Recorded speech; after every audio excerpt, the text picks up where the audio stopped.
할렐루야. 장별로 알아가는 성경 이야기. 오늘은 여호수아를 해보도록 하겠습니다. 여호수아의 핵심 단어는 정복입니다. 모세 오경에 이어서 이스라엘의 그 가나안 정복사 및 정착사를 보여주고 있는 이 여호수아는 하나님께서 그 언약하신 바를 반드시 이루시는 하나님의 그 신실성을 증거함으로 말미암아 하나님의 그 언약을 굳게 믿고 그분만을 섬기라고 하는 교훈을 주시는 말씀이 오늘 여호수아이고, 여호수아는 이제 남정복, 북정복, 가나안의 그 정복사를 말하고 그 다음에 정복과 이어서 정착사를 말하고 있는 핵심 단어 여호수아의 정복입니다. 핵심 구절은요 1장 8절입니다. 이 율법책을 내 입에서 떠나게 하지 말며 주야로 그것을 묵상하여 그 안에 기록된 대로 다 지켜 행하라. 그리하면 내 길이 평탄하게 될 것이며 내가 형통하리라 라고 1장 8절을 핵심 구절로 보고 있습니다. 여호수아의 핵심장은 24장 신앙 서약입니다. 이스라엘의 역사에서 가장 중요한 몇몇 시기들은 지도력이 전환되는 때인데, 모세로부터 여호수아로, 또 여호수아에서 사사에게로, 사사들로부터 왕정으로 이렇게 전환되어지는 때입니다. 여호수아는 죽기 전에 자신의 지도력이 많은 사람들, 그러니까 사사에게로 전이되는 것을 준비하죠.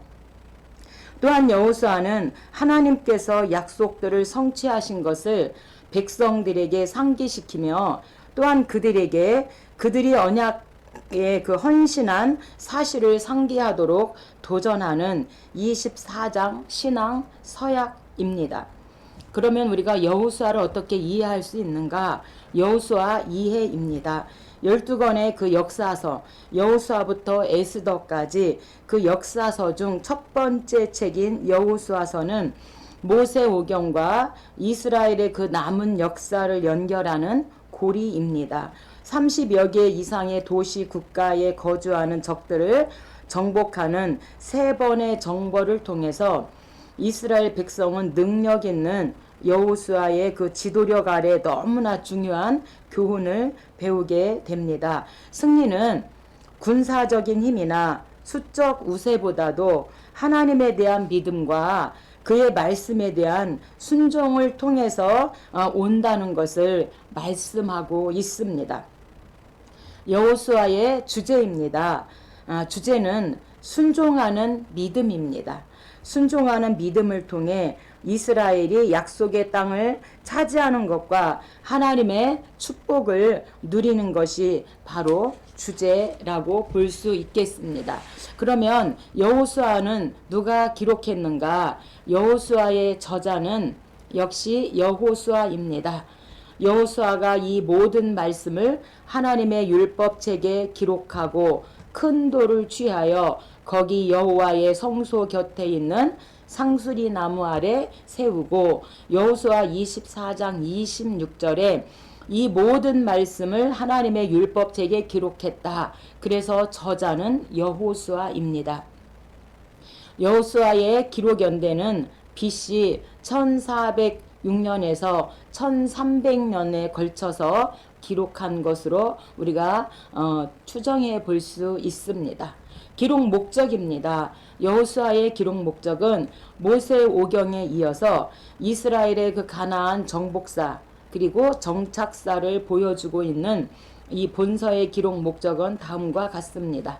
첫째, 하나님께서 일찍이 이스라엘 족장들과 언약하신 바를 충실히 지키셨음을 보여주기 위함이고요.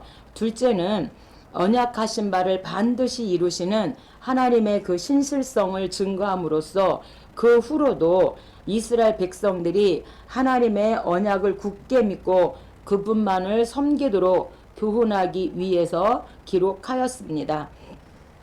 셋째는 인간과 하나님과의 관계는 하나님의 구원 사역으로 말미암아 성립된 것임을 보여주기 위하여서 기록하였습니다. 그러면 여호수아에서 어떻게 우리가 그리스도를 볼 수 있는가?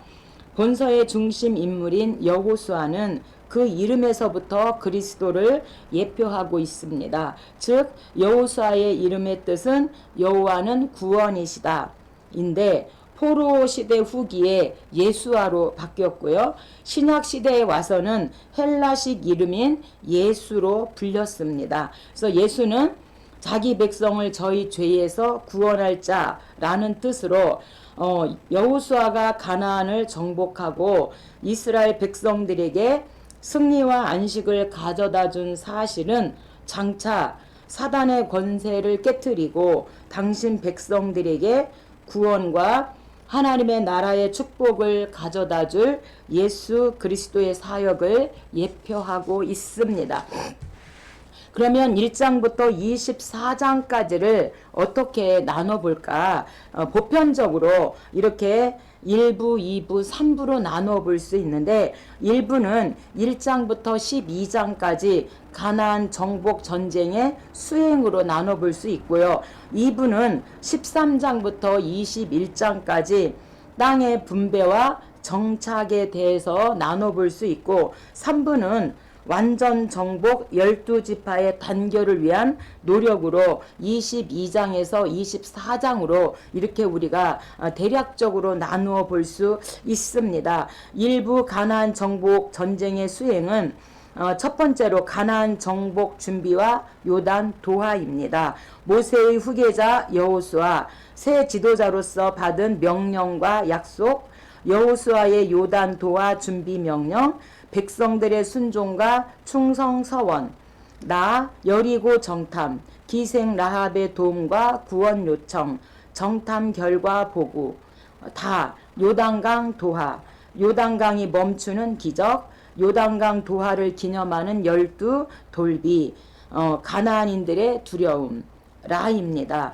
이스라엘의 영적 재무장, 할례의 시행, 유월절의 준수, 만나 양식의 중지, 그 다음에 하나님 군대 장관이 등장합니다. 2입니다. 가나안 중부 지역 점령입니다. 여리고 정복, 아이성 1차 정복 실패, 아이성 2차 정복 성공, 에발산과 그리심산에서의 율법 순종의 맹세. 3. 가나안 남부 지역 점령으로 가나안 기브온 족속과의 화친, 아모리 연합군에 대한 승리이고요. 4는 가나안 북부 지역 점령. 5번째는 가나안 정복 전쟁의 개요로 점령 지역의 요약, 정복당한 왕들의 열거, 모세가 정복당한 왕들, 여호수아가 정복한 왕들, 그래서 동쪽의 왕들, 그 다음에 가나안 서쪽을 정복한 왕들에 대해서 말씀하고 있습니다. 2부 땅의 분배와 정착 13장에서 21장까지는 가나안 미점령 지역의 요약, 요단 동편 지역의 분배, 요단 서편 땅의 분배, 실로에서의 분배, 신앙 중심지의 지정으로 이렇게 나눠 볼 수 있고 3부는 22절로 24절까지 증거 재단의 사건과 임종을 앞둔 여호수아의 권면, 여호수아와 엘르아살의 임종으로 우리가 이렇게 24장까지 1부에서 3부로 대략적으로 나눠 볼 수 있습니다. 우리 여호수아는 주전 1300년경에 여호수아에 의해 기록된 것으로 12권의 역사서 중에 첫 번째 권입니다. 모세로부터 주의권을 물려받은 여호수아가 과거 가나안 땅을 탐지하고 돌아와서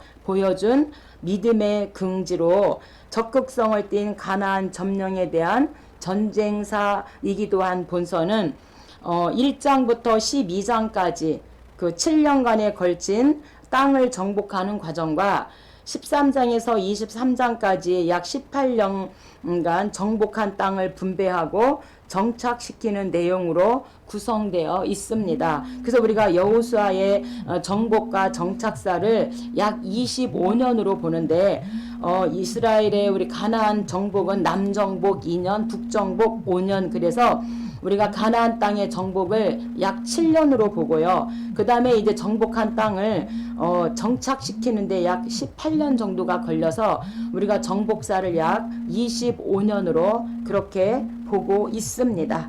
1장입니다.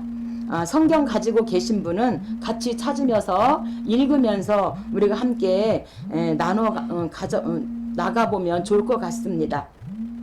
1장은 이제 이들이 요단강을 건너기 위해서 도하 준비를 하는 1장입니다.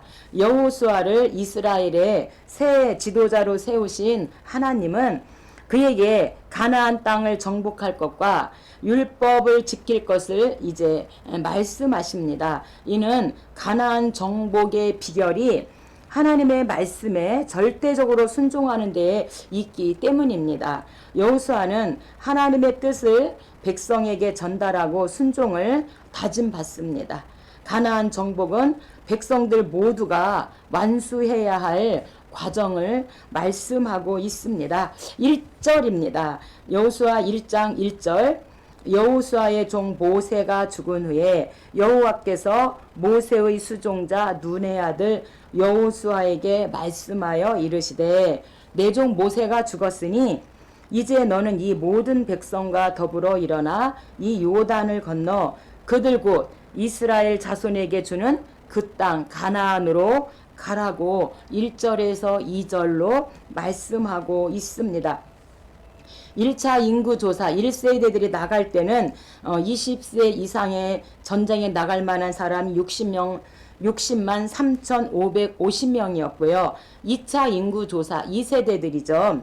60만 1,730명이었어요. 그래서 이제 이 2세대 2차 인구 조사한 60만 1,730명이 이제 30명과 그 외에 이제 모든 아이, 여자 다 해서 이제 이들이 요단강을 건너는 도하 준비를 하고 있습니다. 그런데 요단강을 건너기 전에 하나님께서 5절에 말씀합니다. 내 평생에 너를 능히 대적할 자가 없으리니 내가 모세와 함께 있었던 것 같이 너와 함께 있을 것입니다. 라고 하나님께서 여호수아를 준비시키고 있습니다.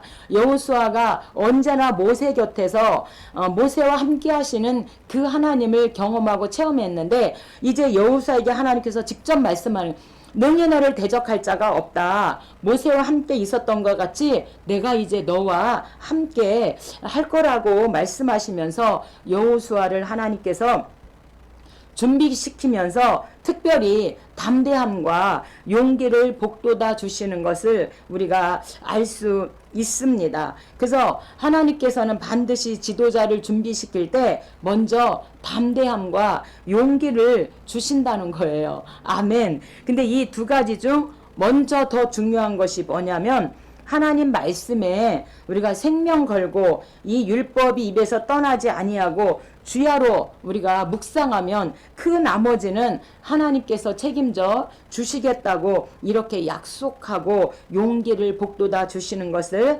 오늘 5절을 통해서 우리가 알 수 있습니다. 6절입니다. 하나님께서 준비시키면서 여호수아에게 강하고 담대하라. 너는 내가 그들의 조상에게 맹세하여 그들에게 주리라 한 땅을 이 백성에게 차지하게 하리라. 그러면서 강하고 담대하라 말씀하시면서 이어서 8절에서 뭐라고 말씀하시냐면 이 율법책을 내 입에서 떠나지 말게 하며 주야로 그것을 묵상하여 그 안에 기록된 대로 다 지켜 행하라. 그리하면 내 길이 평탄하게 될 것이며 내가 형통하리라 라고 이렇게 말씀하고 있습니다. 강하고 담대하라고 말씀하시고 그 이어서 말씀하시는 게 율법책을 입에서 떠나지 말래요. 그것도 잠시가 아니라 주야로 계속해서 그것을 묵상하고 기록된 그 말씀을 지켜 행한다면 너가 가는 이 가나안 땅을 이제 7년에 그 정복하고 정착하는 이 모든 길을 평탄하게 할 것이고 내가 너와 동행하겠다고 또 전제의 율법책을 하나님의 말씀을 지켜 행하라고 이렇게 말씀하고 있습니다. 하나님께서 출애굽기 20장에서 십계명을 주시고 그 다음에 출애굽기 21장, 22장, 23장의 그 시민법을 통해서 7년째는 종을 해방시켜주고 살인사건이 났을 때 과실치사, 손해배상을 어떻게 해야 되는지 반드시 3대 절기를 지키라고 말씀하시고 규례는 레위기 10장에서 19장에서 27장까지 거룩한 백성, 제사장 규례, 절기 규례, 안인년 규례, 가나안 규례, 서원 예물 규례, 이 법도와 율례와 규례를 입에서 떠나지 말고 이것을 다 지켜 행하면 하나님께서 평탄케 하실 거라고 이렇게 말씀하고 있습니다. 그런데 과거에 제가 평신도 때 하나님께서 복 주신다, 평탄케 해주신다, 이 말씀만 제가 쏙쏙 골라서 그 말씀만 붙잡고 기도했어요. 그 전에 평탄케 하신다는 전에 뭐가 약속이 있잖아요. 말씀을 지켜 행할 때. 근데 제가 말씀을 지켜 행할 때 이것은 다 잊어버리고 하나님이 복 주신다, 평탄케 한다, 이런 말씀만 제가 막 말씀에서 뽑아가지고 기도하고 하나님 이렇게 복 주신다고 하셨잖아요. 이렇게 제가 했는데 조금씩 이제 신앙이 성숙하니까 하나님이 평탄케 하시고 복 준다는 그 전제는 뭐가 있냐면 반드시 하나님의 율법 말씀을 지켜 행할 때 하나님께서 복을 주신다, 이렇게 약속하고 있습니다. 여러분들은 어떠십니까? 2장입니다. 이제 2장은 여호수아가 가나안 땅에 정탐꾼을 보내는 정탐입니다. 가나안 정복의 제1보가 될 여리고성 정복을 위하여 여호수아가 정탐꾼을 파송한 내용으로 기생 라합을 만나게 되어지죠. 기생 라합이 위기에 처한 이스라엘 정탐꾼들을 선대한 것은 하나님만이 참 신이심을 기생 라합도 믿었기 때문에 정탐꾼들을 몰래 숨겨주는 것을 2장에서 알 수 있습니다. 그래서 이방 여인인 이 기생 라합이 그리스도 그 직계 조상이 되는 것은 하나님의 오묘한 섭리인 것을 우리가 알 수 있고 이방인에게도 구원이 있음을 하나님께서 말씀하고 구원의 점진성을 하나님께서 넓혀가시는 것을 우리가 알 수 있습니다. 1절입니다. 눈의 아들 여호수아가 시딤에서 두 사람을 정탐꾼으로 보내며 이르되 가서 그 땅과 여리고를 엿보라 하매 그들이 가서 라합이라 하는 기생의 집에 들어가 거기서 유숙하더니 모세 때는요 12지파에서 한 사람씩 대표자 한 사람씩 해서 12명의 정탐꾼을 보냈죠. 그랬더니 40일 동안 정탐하고 돌아와서 10대 2로 나누어지면서 이제 백성들이 원망이 생기고 백성들의 반란이 일어나면서 모세가 돌에 맞아 죽을 뻔합니다. 그래서 여호수아는 12명을 보내지 않고 딱 2명만 보냈어요. 2명만 보냈음에도 불구하고 그 정보가 새 나가서 정탐을 하지 못해요. 그런데 하나님께서 정탐을 못하지만 이 정탐꾼의 귀에 이제 이 여리고 성에 있는 사람들의 그 말을 대신 들려주시는 것을 우리가 알 수 있습니다. 2절입니다. 어떤 사람이 여리고 왕에게 말하여 이르되 보소서 이 밤에 이스라엘 자손 중에 몇 사람이 이 땅을 정탐하러 이리로 들어왔나이다. 그래서 이제 정탐꾼들이 정보가 새 나가서 정탐을 못하는데 11절에 이제 정탐꾼의 귀에 들려주는 말씀이죠. 11절 우리가 듣자 곧 마음이 녹았고 너희로 말미암아 사람이 정신을 잃었나니 너희는 너희 하나님 여호와는 위로는 하늘에서도 아래로는 땅에서도 하나님이시니라. 그러므로 이제 청하노니 내가 너희를 선대하였은즉 너희도 내 아버지의 집을 선대하도록 여호와로 내게 맹세하라 하고 내게 증표를 달라고 기생 라합이 정탐꾼들의 귀에 지금 여리고 사람들이 정말 이스라엘 사람들을 보자 그들의 마음이 높고 정신을 잃을 정도로 이스라엘 사람들을 두려워하고 있다는 것을 귀에 들려주게 되어지고 내가 너희에게 이렇게 선대해서 너희를 숨겨주는 것처럼 이제 여리고성이 무너질 때 우리를 선대해달라고 그리고 증표를 달라고 이렇게 말하면서 15절에 라합이 그들을 창문에서 줄로 달아내리니, 그래서 이제 정탐꾼들이 여리고성을 무너뜨리러 올 때에 그럼 그 창문에 붉은 줄을 달아내리고 너희 온 가족이 그 안으로 들어가 있으면 이제 우리가 그 사인으로 알겠다.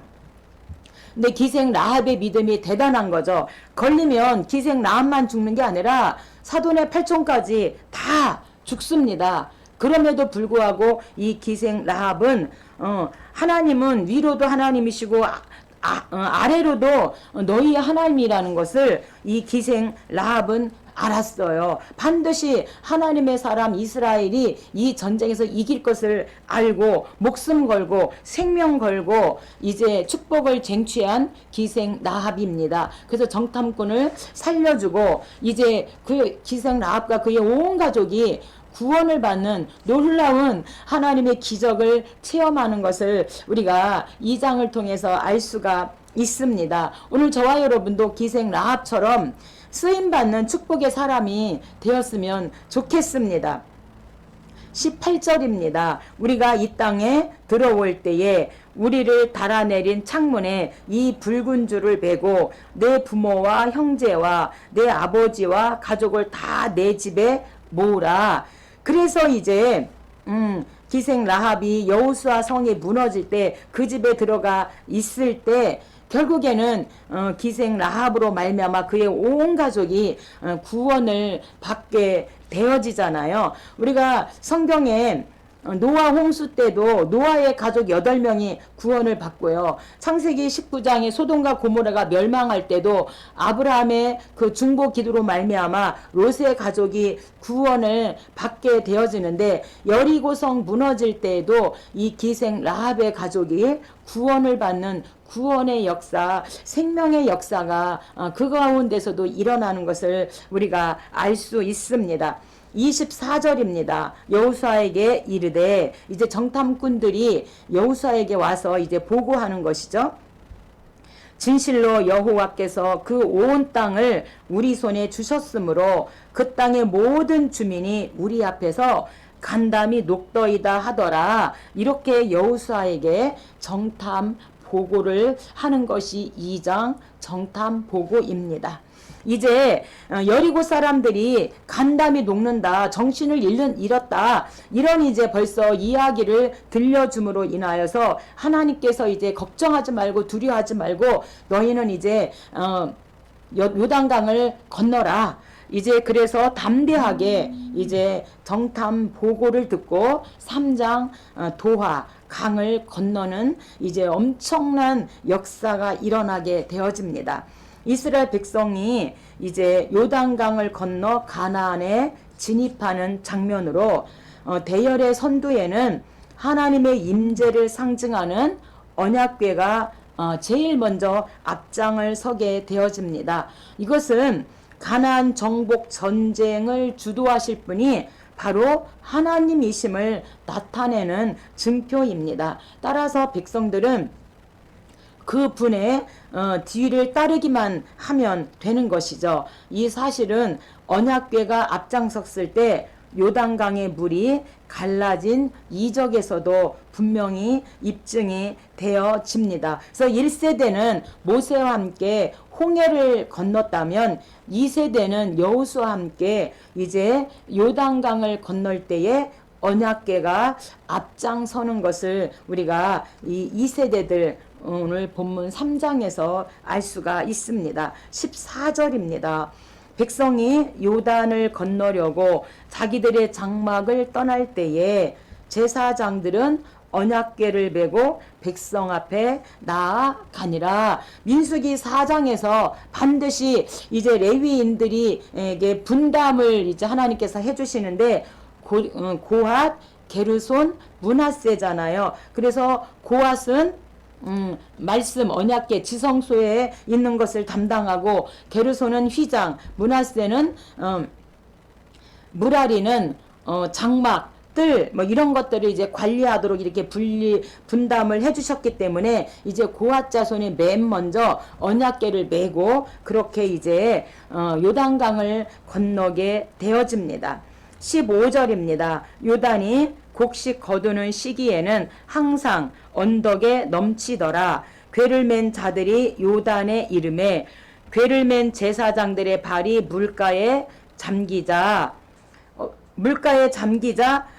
위에서부터 흘러내리던 물이 그쳐서 향하여 흘러가는 물은 온전히 끊어짐에 백성이 여리고 앞으로 바로 건널세. 그래서 이제 흘러내리던 물이 멈추면서 이들이 이제 요단강을 건너가게 되어지는 홍해 사건도 모세가 손을 내밀 때 홍해가 좌우로 벽을 만들면서 건너가게 한 것처럼 이제 언약궤가 앞서 발에 이제 제사장이 발이 잠기는 순간 이제 이들이 물이 멈추면서 이들에게도 기적과 이적을 보여 주십니다. 그래서 이때는 곡식 거두는 시기이기 때문에 우기 때입니다. 11월부터 3월까지가 우기고 이제 4월부터 10월까지가 건기인데 그래서 하나님이 이들에게 이런 1세대의 그 홍해를 건너는 그런 기적을 2세대들에게도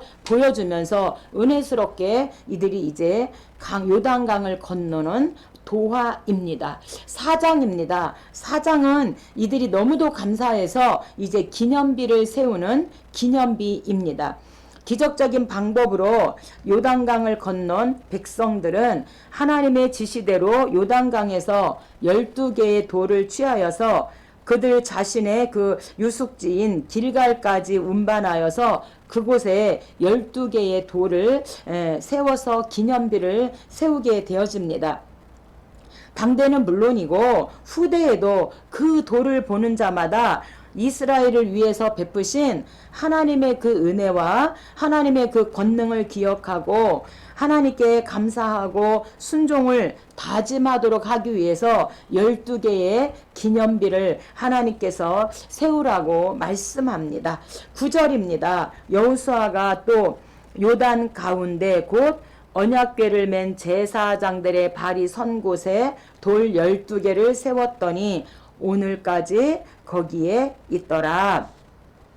또 여호와께서 모세에게 명령하사 백성에게 말하게 하신 일 곧 모세가 여호수아에게 명령한 일이 다 마치기까지 궤를 맨 제사장들이 요단 가운데에 서 있고 백성은 속히 건넜으며 그래서 12개의 기념비를 세운 것은 영적인 기념비 사건 증표로 돌 12개를 세웠는데 돌 12개는 12지파를 의미하고 있습니다.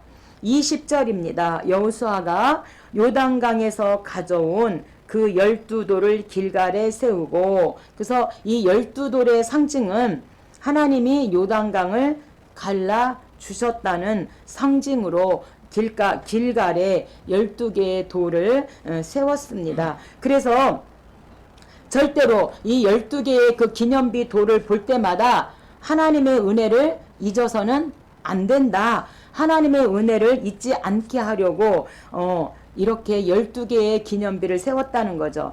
우리가 때로는 감사를 상실해서 때로는 짜증도 내고 불평도 하고 원망도 하고 우리가 실망도 하고 좌절도 하고 막 불만도 토로하고 특히 요즘 날씨가 덥기 때문에 너무 더워서 저는 정말 더위를 안 타는 사람인데도 불구하고 좀 덥더라고요. 막 진땀이 나더라고요. 여러분은 어떠십니까? 그래서 때로는 이런 감사를 상실할 때 그래서 뭐 짜증나고 원망 나올 때 그 12개의 기념비를 보면서 하나님이 우리와 함께 하시지 하나님이 요단강을 갈라주셨지 그래 감사해야지 이렇게 하나님의 은혜를 잊지 말라고 하나님께서 이 기념비를 세우셨다는 거예요. 그렇다면 누가 축복자냐? 하나님이 나를 사랑하는 거 기억하고 하나님을 사랑하는 자가 능력자고 하나님을 사랑하는 자가 축복자인 줄 믿습니다. 여러분도 이 더운 날씨에 행여라도 감사를 상실해서 불평과 짜증이 난다면 나를 구원해 주신 값없이 나를 구원해 주신 십자가의 그 은혜 앞에 한 번 더 우리가 하나님 앞에 감사하면 좋겠습니다. 그러면 우리가 더위도 사라지지 않을까요?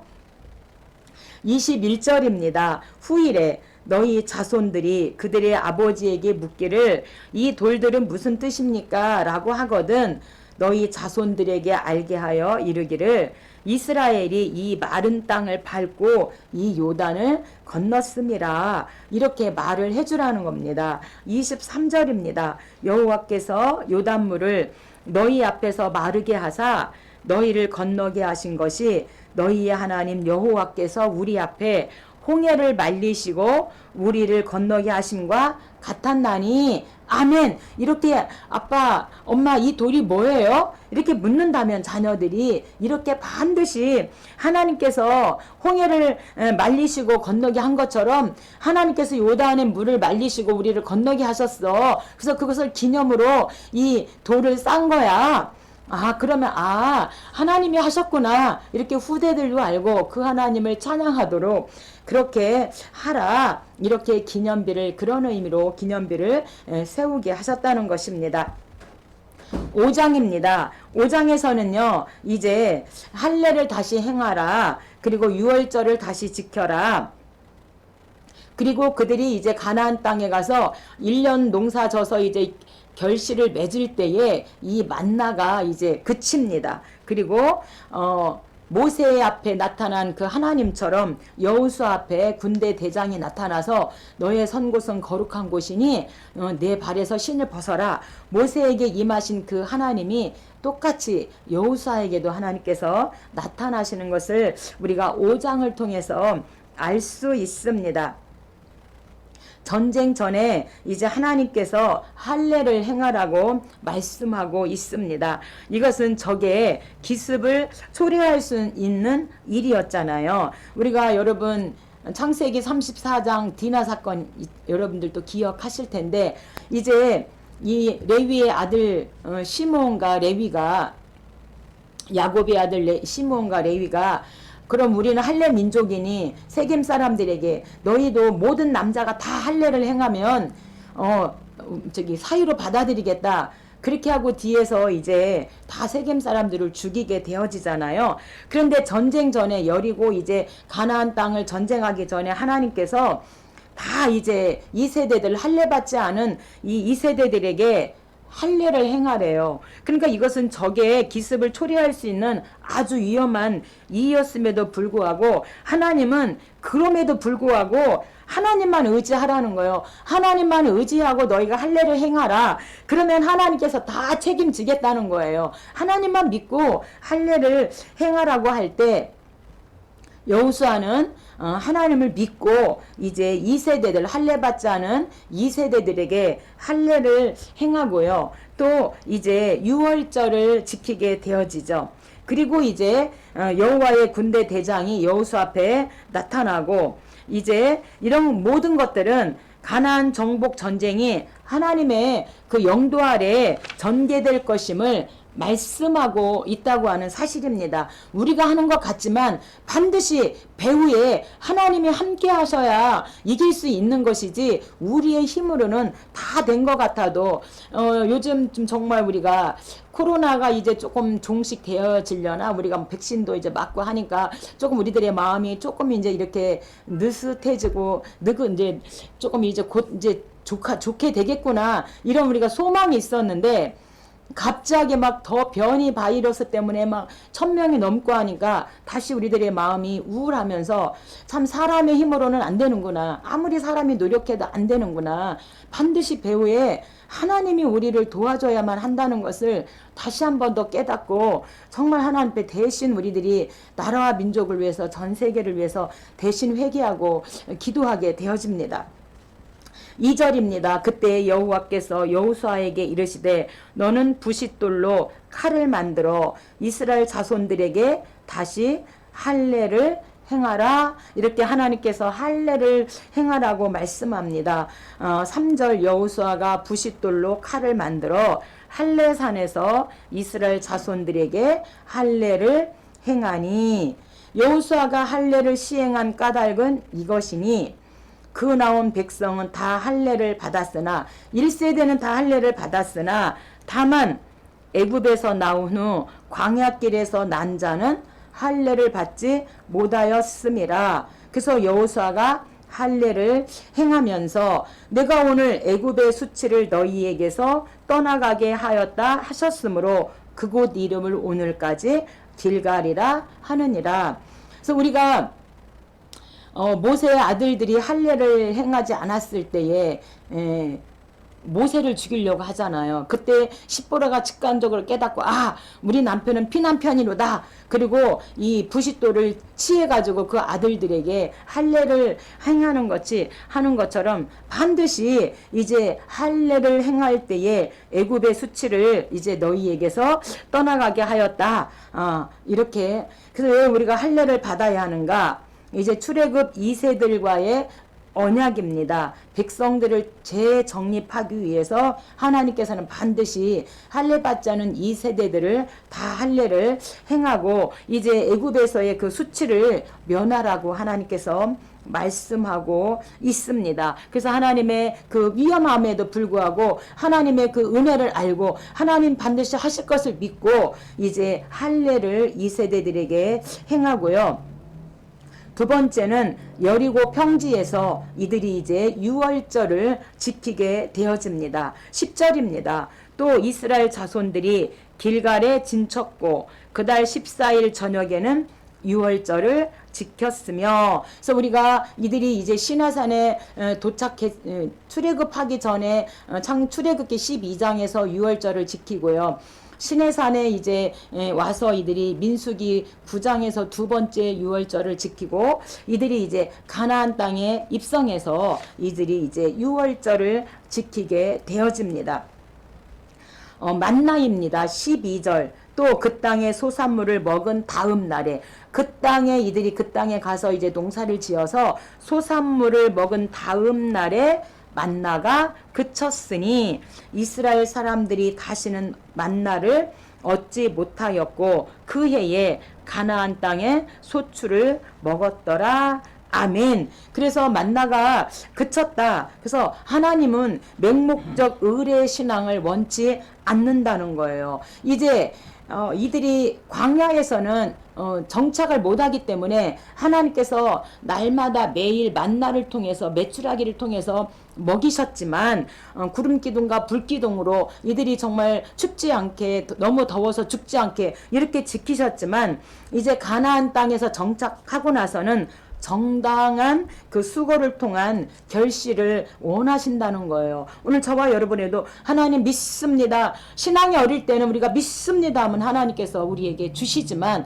이제 우리가 어느 정도 신앙이 성숙하면 이제 언제까지 만나를 먹는 위로부터 주시는 믿습니다 해서 받아 먹는 신앙으로만 갈 거냐는 거죠. 어느 정도 성숙했다면 이제 하나님 앞에 드리는 하나님 앞에 올려드리는 성숙한 신앙인이 돼야 할 것을 오늘 이 만나 사건을 통해서도 말씀하고 있습니다. 그래서 이제 만나가 이들이 이제 양식을 먹게 되어지니까 만나가 그친 것처럼 맹목적 의례신앙 원치 않으시고 정당한 수고를 통한 결실을 원하시고 이제 맹목적으로 받아먹는 신앙에서 하나님 앞에 드리고 올려드리고 내 삶의 주인이 하나님이심을 이제 고백하는 그런 신앙을 하나님은 우리에게 고백을 원하고 계신다고 하는 사실입니다.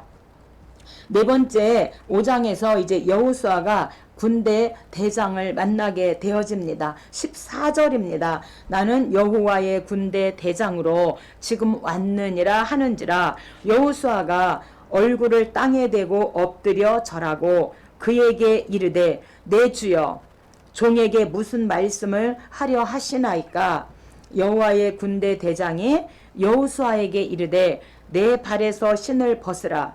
내가 선 곳은 거룩하니라 하니 여호수아가 그대로 행하니라. 출애굽기 3장이 소명인데 모세와 동일한 사건을 통해서 모세 하나님이 여호수아의 하나님이심을 이제 보여주면서 여호수아에게 확신과 소망을 주시는 내용이 모세에게 임한 그 군대 대장이 여호수아에게도 임하면서 이제 여리고를 정복하고 가나안 땅을 이제 남쪽과 북쪽과 가나안 땅을 이제 정복하는데 두려워하지 말라는 거예요. 걱정하지 말라는 거예요. 우리 하나님이 함께 하시고 반드시 그 전쟁을 이길 수 있도록 내가 함께 하겠다. 이렇게 용기를 주시는 말씀입니다. 6장입니다. 6장은 이제 드디어 여리고 정복입니다. 가나안 정복의 첫 관문인 여리고성 정복의 기사가 6장입니다. 여기서 주목할 사실은 상식적으로는 도무지 이해가 되지 않는 하나님의 명령에 절대적으로 순종함으로 승리를 거두었다는 것입니다. 하나님은 함락된 그 여리고성을 내버려 둘 것을 지시하시고 이는 하나님이 여리고성을 심판하심을 교훈하기 위함입니다. 1절입니다. 이스라엘 자손들로 말미암아 여리고는 굳게 닫혔고 출입하는 자가 없더라. 여호와께서 여호수아에게 이르시되 보라 내가 여리고와 그 왕과 용사들을 내 손에 넘겨 주었으니 너희 모든 군사는 그 성을 둘러 성 주위를 매일 한 번씩 돌되 엿새 동안 그리하라. 4절 제사장 7은 7 양각 나팔을 잡고 언약궤 앞에서 나아갈 것이요 7째 날에는 그 성을 7번 돌며 그 제사장은 나팔을 불 것이며 5절입니다. 제사장들이 양각 나팔을 길게 불어 그 나팔 소리가 너희에게 들릴 때에는 백성은 다 큰 소리로 외쳐 부를 것이라. 그리하면 그 성벽이 무너져 내리리니 백성은 각기 앞으로 올라갈지니라. 그런데 여기에서요 매일 3절에 성 주위를 매일 하루에 한 번씩 6일 동안 도는데 그때 절대 말하면 안 된다는 거, 침묵해야 한다는 거예요. 11절에 10절부터 하나님께서 말씀하고 있는데 10절 너희는 외치지 말며 너희 음성을 들리게 하지 말며 너희 입에서 아무 말도 내지 말라. 그리하다가 명령하며 외쳐라 하는 날에 외칠지니라. 지금 60만 군대가 6일 동안 여리고성을 하루에 한 바퀴씩 돌면서 절대 음성을 들리게 하지 말아라. 말하지 말아라. 침묵해라. 이렇게 말씀하고 있습니다. 영적 지도자에게 최고의 믿음을 요구하는 것이고 결국에는 지도자가 해야 될 일인데 여러분 60만 군대가 지금 여리고성을 하루에 한 번씩 도는데 절대 말하지 말래요. 어떻게 말을 안 할까요? 근데 이게 하나님이 지금 전쟁에 이 지금 하는 말하지 말라는 거예요.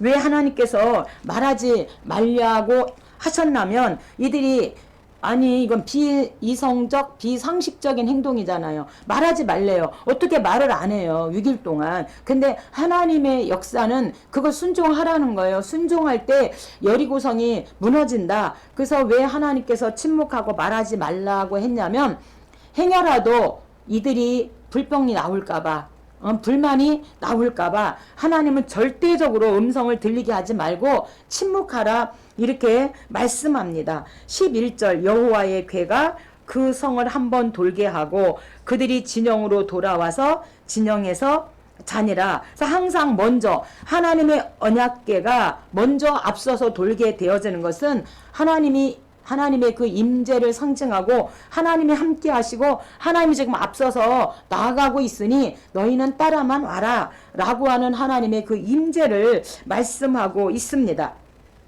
15절입니다. 7째 날 새벽에 그들이 일찍이 일어나서 전과 같은 방식으로 그 성을 7번 도니 그 성을 7번 돌기는 그날 뿐이었더라. 7번째에 제사장들이 나팔을 불 때에 여호수아가 백성에게 이르되 외치라 그제서야 7번째 이제 나팔 불 때 외치라고 말합니다. 여호와께서 너희에게 이 성을 주셨느니라. 이 성과 그 가운데 있는 모든 것은 여호와께 온전히 바치되 기생 라합과 그 집에 동거하는 모든 자는 살려주라. 이는 우리가 보낸 사자들을 그가 숨겨 주었음이라. 그리고 나서 이제 여리고성에 있는 모든 전리품에 대해서 18절에 말씀하고 있는데, 너희는 온전히 바치고 어떤 것이든지 취하여 그 바친 물건에 손대지 말라. 손대지 말라고 하나님께서 말씀하고 있습니다. 그런데 이제 우리가 7장으로 이제 가게 되어지면 아이성 패배 원인이 이 아간이 절대 온전히 바치고 어떤 전리품에 어떤 것이든지 손대지 말라고 그랬는데, 이 노력한 물건 중에 아름다운 외투 한 벌, 은 200세겔, 50세겔 되는 금덩이 하나, 이것을 장막 가운데 땅속에 아간이 바치면서 이제 아이성 패배의 원인이 되어지죠. 19절입니다. 은금과 동철 기구들은 다 여호와께 구별될 것이니 그것을 여호와의 곳간에 드릴지니라 하니라. 이에 백성은 외치고 제사장들은 나팔을 불매 백성이 나팔 소리를 들을 때에 크게 소리질러 외치니 성벽이 무너져 내린지라. 아멘. 그래서 여리고 점령 시 하나님의 전략 3가지가 있는데, 그 첫 번째가 하나님의 언약궤가 가장 앞에서 돌았다는 것이고요. 두 번째 전략은 말하지 말라는 거. 아무 말도 하지 말라는 거예요. 여리고성을 6번 돌 때까지 하루에 한 번씩 절대 말하지 말래요. 왜요? 원망, 불평 이런 말이 나올까봐 비상식, 비이성적이지만 절대 말하지 말라는 게 이 전략 3가지 중에 두 번째고요. 세 번째는 절대 순종입니다.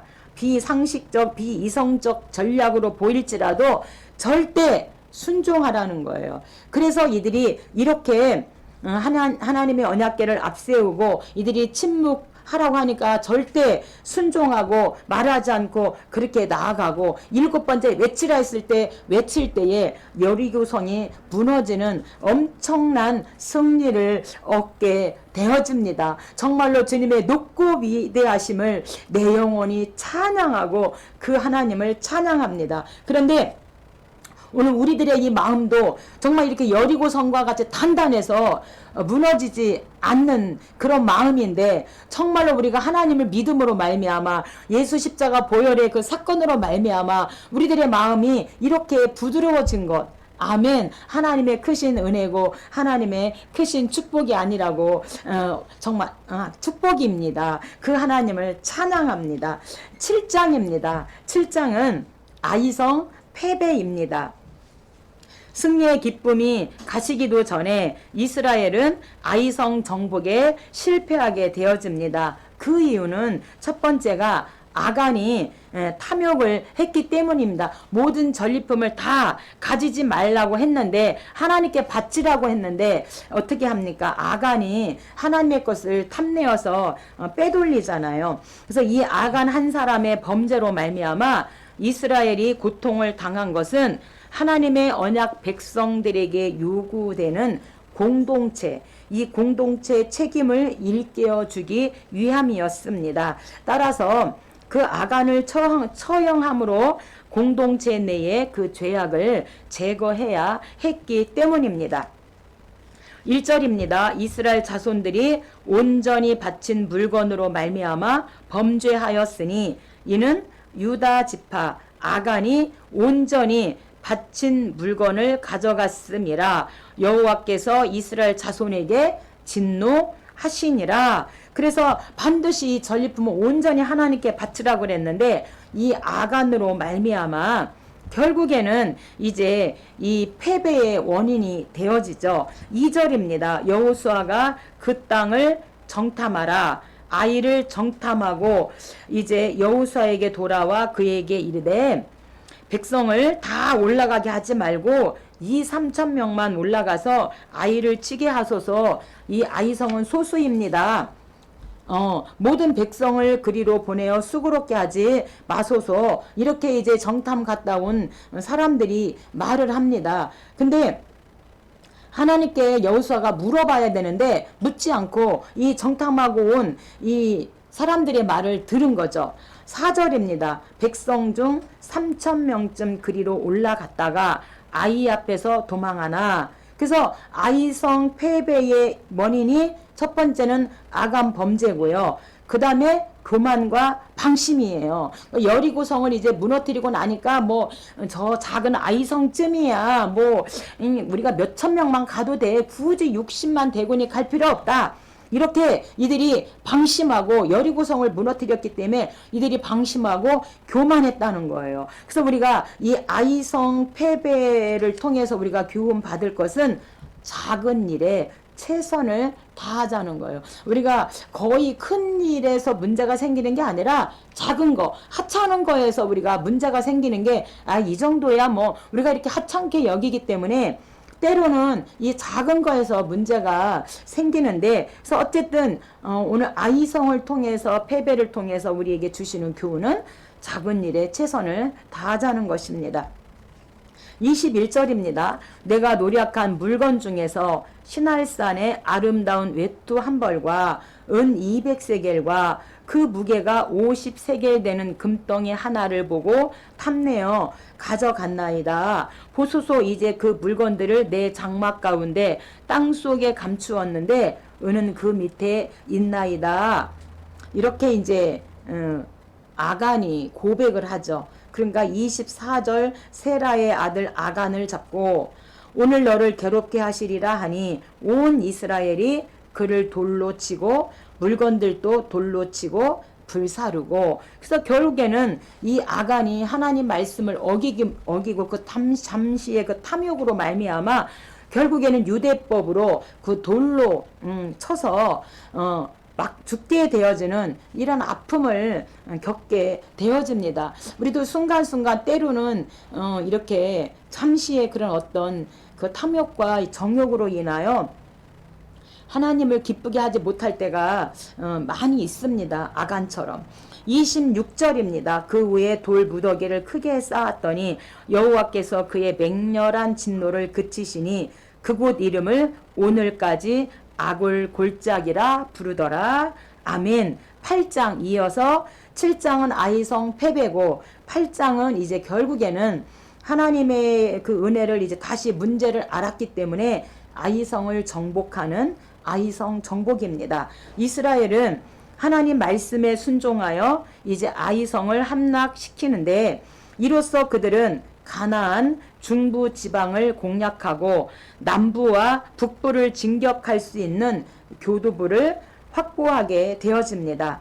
이스라엘은 에발산과 그리심산에서 하나님의 율법을 지킨다는 서약식을 가진 후 하나님께 대한 순종 여하에 따라 축복과 저주가 결정된다는 사실을 마음속 깊이 새겼습니다. 우리가 신명기 27장이 에그 아멘, 에발산에서 저주의 죄를 말할 때 아멘 할 것이요, 그리심산에서 축복의 말을 할 때 아멘 할 것이요. 근데 오늘 8장에서도 에발산과 그리심산에서 하나님의 율법을 지킨다는 이제 그 서약식을 갖게 되어집니다. 그래서 말씀에 순종하면 축복인 거고, 말씀에 이들이 말씀을 율법을 지키지 않으면 이제 이들에게 저주가 결정된다는 그 사실을 한 번 더 이제 마음 깊이 사귀게 되어집니다. 1절입니다. 여호와께서 여호수아에게 이르시되 두려워하지 말라, 놀라지 말라, 군사를 다해요. 2,000명 3,000명이 아니라 군사를 다 거느리고 일어나 아이로 올라가라. 보라, 내가 아이 양과 이 백성과 그의 성읍과 그의 땅을 다 내 손에 넘겨 주었으니. 때로는 제가 발음이 자꾸 세고 안 될 때가 있는데 이해하시기 바랍니다.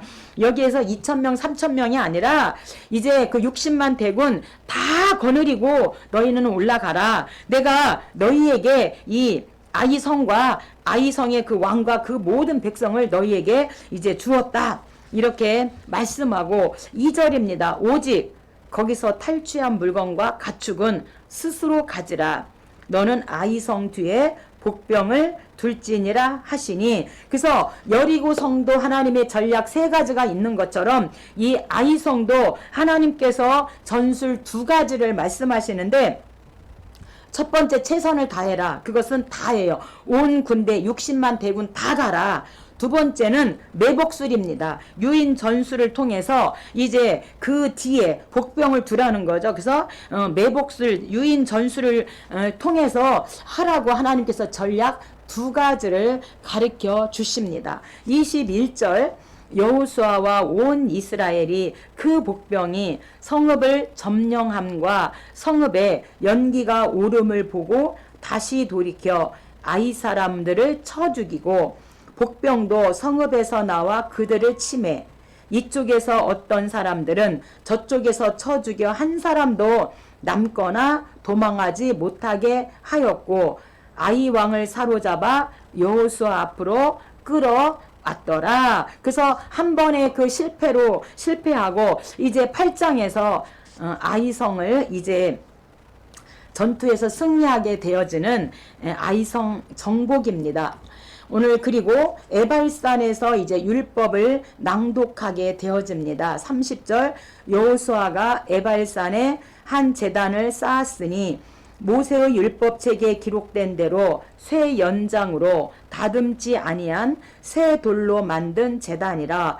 여호와께서 여호와께 번제물과 화목 제물을 그 위에 드렸으며, 여호수아가 거기서 모세가 기록한 율법을 이스라엘 자손의 목전에서 그들에게 기록하매, 그 후에 여호수아가 율법책에 기록된 모든 것대로 축복과 저주하는 율법의 모든 말씀을 낭독하였으니. 그래서 아이성 전투에서 이제 이기고 나서 에발산에서 이제 율법을 낭독함으로 말미암아 축복과 저주의 말씀을 백성들에게 낭독합니다. 오늘 여기까지 하겠습니다. 다음 주에 9장 기브온 동맹에서 여러분들을 만나보도록 하겠습니다. 감사합니다.